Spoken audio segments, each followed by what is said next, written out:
Hello, my name is Joey DeVlieger. I'm a physical therapist here at Essentia Health Therapy and Performance Center. I specialize working with runners, and I'm excited to share a little bit of information about stretching and strengthening. Depending upon your comfort level as well as your fitness level, you may want to consult your physician, an athletic trainer, physical therapist prior to starting any exercise routine. We're going to talk a little bit about strengthening, but before we do, a couple guidelines to consider. Start slow, focus on the quality, especially if you, again, haven't participated in a strengthening program. Strengthening is typically done 2 to 3 times per week, and typically it's going to be done on your cross-training days. You want to make sure that you allow at least 24 hours to recover so that when you're going into your next run, you're fully recovered. In terms of the number of repetitions and sets, one size doesn't fit all. And this will be a little bit of a trial and error to figure out where your best starting place is.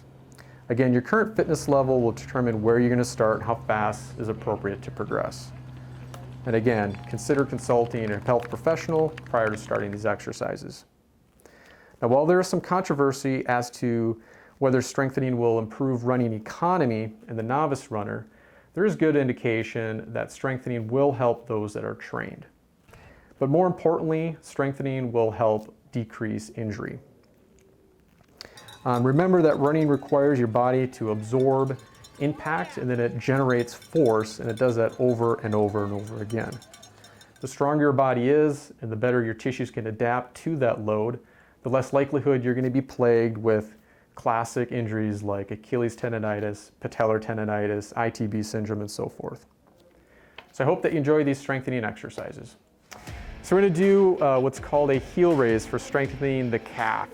We're first going to use both legs, and you can find a book or some small ledge to prop your toes onto. Alyssa's going to slowly go up onto the ball of her foot, holding, and slowly down. Same thing, slowly up, slowly down. You should feel this in the back of the calf. One way to progress this would go to a single leg. The next progression would be actually using weight and holding weight in your hands, starting at 5 up to 10 to 15 pounds, depending upon your fitness level. To strengthen the quadricep muscle and the glute, we're going to use an exercise called a reverse lunge, and we're going to use a slider and do multiple angles for this, also to control a little bit of the hip girdle. So Alyssa's going to use the slider. You can use a paper bag, or you could use something that's just slippery on the surface. And she's going to go out to the side at a 45-degree angle, as well as going backwards. The important piece of this is that you want to make sure that the hip girdle stays aligned, that the knee is not moving in or out. Nice, slow, controlled motions.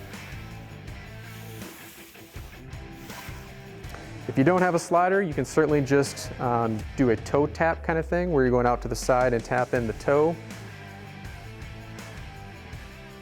And then a reverse lunge. To progress, you would increase this by holding hand weights or using some TheraBand resistance if you have that. All right, we're going to turn our attention now to the glutes as well as the quads and hamstrings for this one. It's called a hip thrust. What you're going to find is either a chair or a stool or the edge of a bed or a couch or something where you can prop up onto the top part of your back there, allowing some space. Alyssa's going to go ahead and let her glutes kind of sag down. She's going to engage her core and thrust upwards, squeezing the glutes on the way up and holding, and then back down. It's important to push through the heels on this exercise. If you do have some resisted bands, you can place those around your knees. That's also effective. To load this up, you can place weights on your pelvis for more resistance. The modification and progression for this would be a marching position where she maintains this and she brings one foot up and back down. Very difficult to do. The focus is not allowing your pelvis to dip and rotate. All right, so a modification from the last exercise we did is a bridge march. In this position, Alyssa's going to go ahead and tighten up her core. She's going to squeeze her glutes, lift up into a bridge position, and hold this position, and similarly, she's going to be marching now, lifting up one leg at a time and back down. Again, the focus is that the pelvis stays aligned and it's not dipping or rotating.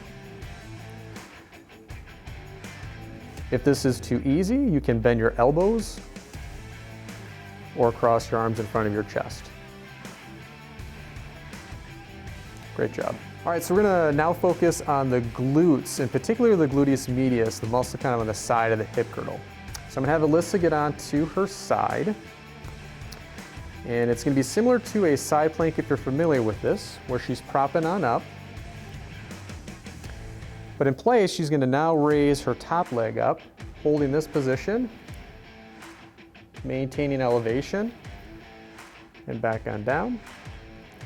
To progress this exercise, she can go ahead and turn her toe up towards the ceiling slightly, or she can turn it down towards the floor, with the goal of feeling the muscles work on the side, as well as the side of the hip of the leg that is down.